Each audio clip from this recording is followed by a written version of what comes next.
Whether your company is in growth mode, protecting what they have on hand, or adapting to a new normal, responsible expense management is never far from an executive's mind. This is particularly true during an economic downturn when the cash generated from expense reductions can be invested in growing your competitive advantage or as an alternative to more drastic action. My name is Philip Ideson, and in this special 5-part Art of Procurement series, I'll share with you the strategies and tactics that you can use to responsibly build the expense management program that your organization needs and achieve cost savings that stick. We'll consider how to build an expense management program, pitfalls to avoid, and the 24 different expense reduction tactics that you can use along the way. I'll be bringing my own personal experience from achieving hundreds of millions of dollars of savings as a practitioner and consultant over the last 20 years in a way that always focused on aligning outcomes with stakeholder and with company needs. Today, in the final part of this 5-part series, I share 7 different general tactics that you can use to gain greater control over your third-party spend.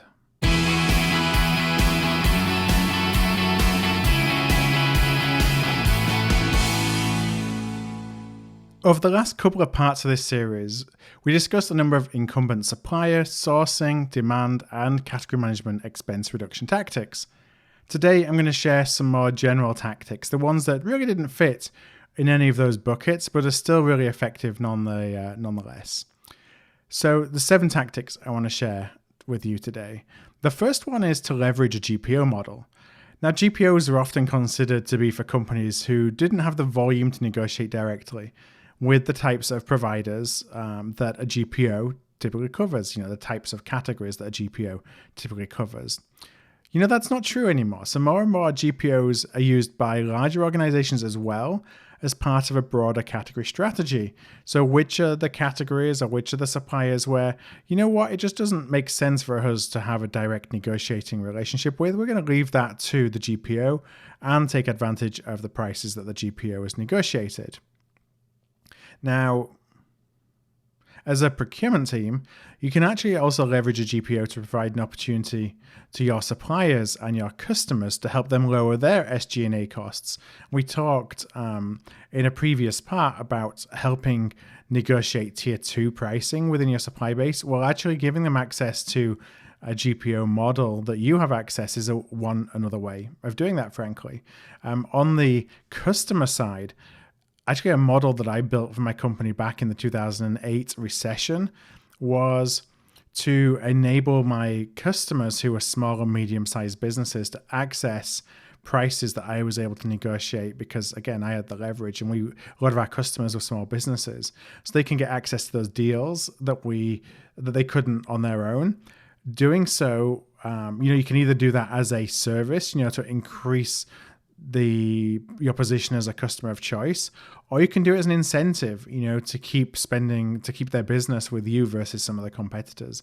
But a really interesting way for procurement to really support from a sales perspective in these times, not just from an expense reduction perspective. Now, if you're doing that, ask any prospective GPO. This is both whether you're doing it for yourself or your customers or suppliers. Ask any prospective GPO what they do to ensure the prices remain in line with market prices, because many only negotiate periodically, which means you might start with big savings up front, but over time you end up paying higher than market pricing. And if you are interested in a GPO model, please do let me know. I'd be happy to share a little bit more information and ways that we may be able to support you. All right, the next general tactic is a buying desk for low dollar spend items. So you might recall at the beginning of this series, I actually discussed the notion of spend under management, that a certain percentage of your third-party spend is tough to influence proactively. Mostly just shows up when you do the reporting. And a big part of that number can actually be attributed to what we call tail spend. So that's the thousands of low-dollar purchases that are made from a large number of different suppliers. Typically, this bottom 20% of your spend actually accounts for 80% plus of your total number of suppliers. So you probably already have a spend threshold for when you buy a product or service more strategically, where procurement really has to get involved, maybe $100,000. Let's just say for this example, it's $100,000. And you may have a corporate credit card program or a delegation of authority policy where employees can buy whatever they want under a certain threshold. So let's say $5,000. But what about the spend between the $5,000 and the $100,000? So this is where a buying desk can come in. So we typically build a buying desk in a low-cost country to ensure it delivers an appropriate ROI, and the buyers actually negotiate directly with these suppliers who otherwise would just have had their quotes accepted. And where it's appropriate to do so, these buyers will go to market in an attempt to get 3 quotes. This might sound like old school procurement, but it is an effective way to bring oversight to your tail spend. Okay, the next tactic is to provide greater access to your already negotiated deals. So returning again to the discussion when we talked about that funnel of going from your $1 billion in spend. I think this was back in part 1 of the series. You got your $1 billion in spend actually goes all the way down to $250 million that you can actually influence in any given year. And then you have savings leakage because folks aren't able to actually buy from the deals that you put in place. One of the reasons this occurs is because employees don't actually know about the contracts that you put in place, and so they just continue to purchase in the way that they always did. So at a minimum, consider using your internal website to provide directions on all of the negotiated deals you have in place and how employees can leverage them. But better still is look to enable self-service through online catalogs, or if you have the technology that enables this, it's really powerful, it's using a guided buying solution. Now, another primary driver of savings leakage is inaccurate billing. So put simply, you may be paying for the things that you didn't receive, paying prices above those that are renegotiated because of billing mistakes that are made by your suppliers. This is especially prevalent in a lot of categories with a number of SKUs or line items or a high volume of transactions. So think freight, logistics, telecom as just some examples. So what you can do is you can actually audit supplier invoices for accuracy. Something that you can do yourself, by getting into line level detail. But there are a number of different service providers. Again, happy to connect you with any that actually do this that are very category specific. Oftentimes those opportunities are no risk, no upfront payment. It's all contingency based on what they find and what they're able to recover.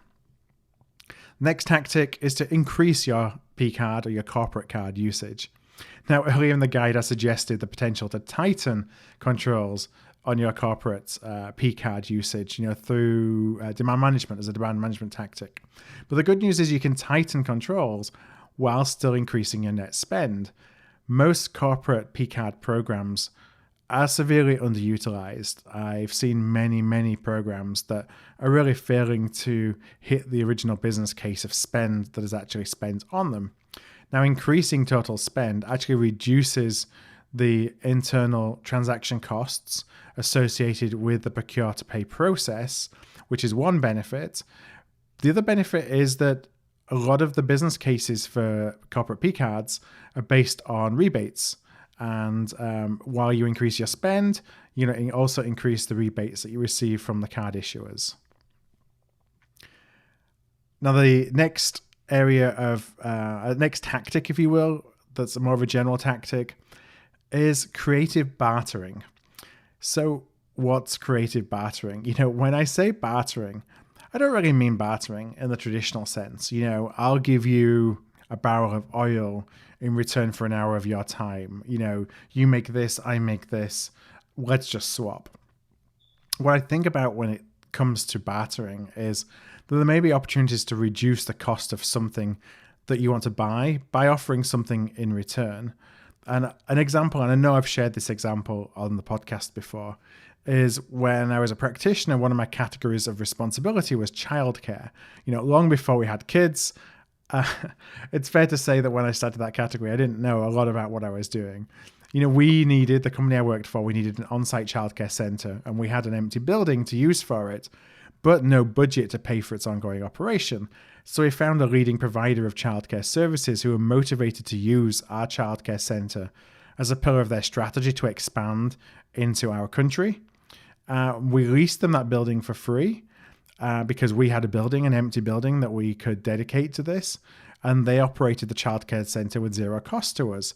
Things like that are true win-wins, and you really need to get to the heart of, what is a supplier wanting from their relationship with you or potential relationship with you? Because, going in, I think within procurement is that we think they want to maximize the profitability of a deal.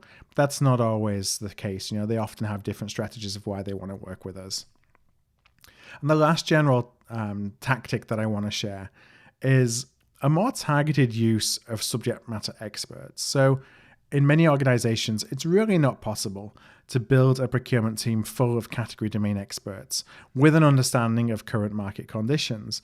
The ROI of doing so, it just doesn't support that model, especially if you're only going to be sourcing something once every 2, once every 3 years.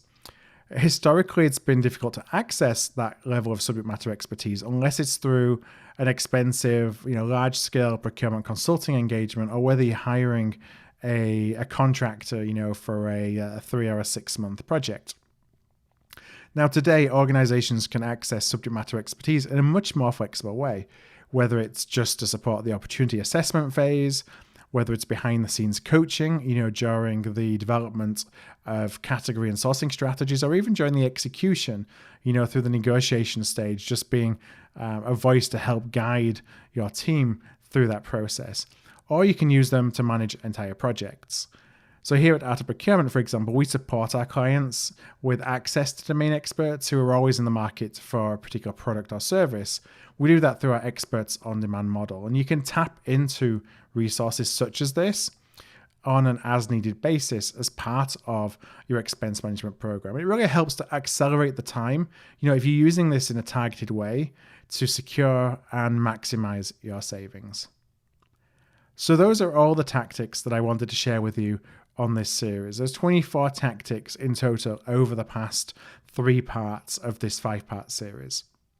I hope that I've shared with you that it really is possible to build an expense management program that delivers outsized returns that are in line with the exact needs of your business. You don't have to take this bull in a china shop approach or this cost savings at all costs approach. But to do so really does require care, consideration, and a really targeted approach. Now, when we look at what can we achieve, according to the Hackett Group research, world-class procurement organizations, they achieve 2 times the ROI of those in their peer group. So taking some of the steps we discussed is going to ensure that you maximize your impact while positioning your procurement team as a driver of business success, again, rather than that cost savings at all cost tool that is only deployed when we have times of crisis. If you do need any help at any point of your expense management journey, please do let me know. We talked a little bit about the fact that we develop customized expense management programs here at Art of Procurement that pull from a broad network of pre-vetted subject matter experts. Those that are specialists in leveraging some or all of the tactics that we discussed. Often those are available at zero upfront cost. We also help building the infrastructure that we talked about right at the very beginning, so you're really setting the foundations to succeed. And finally, we just launched a free resource this week for the procurement community that brings together really all the tactics, the processes, and a number of templates that you can use to self-guide your way through this journey. These are all available as a free resource, as I said, for the procurement community. It's at somewhere that we called Expense Management Hub. So connect directly with me, whether it's for help in getting your program off the ground, for expertise along the way, or if you're looking for tools, templates that are going to help you and your team in this journey, and you're interested in Expense Management Hub, just go to artofprocurement.com/contact. That's artofprocurement.com/contact. You'll be able to reach out to me directly there. I want to close by just saying thank you for continuing to support and to listen to Art of Procurement, for joining me through this 5-part series this week. And we'll be back next week with more from the Art of Procurement. Thanks for listening to this Art of Procurement special series.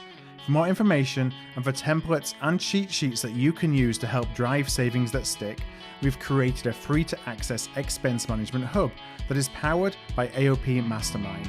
For more information about the Expense Management Hub, go to artofprocurement.com/expense hub. That's artofprocurement.com/expense hub.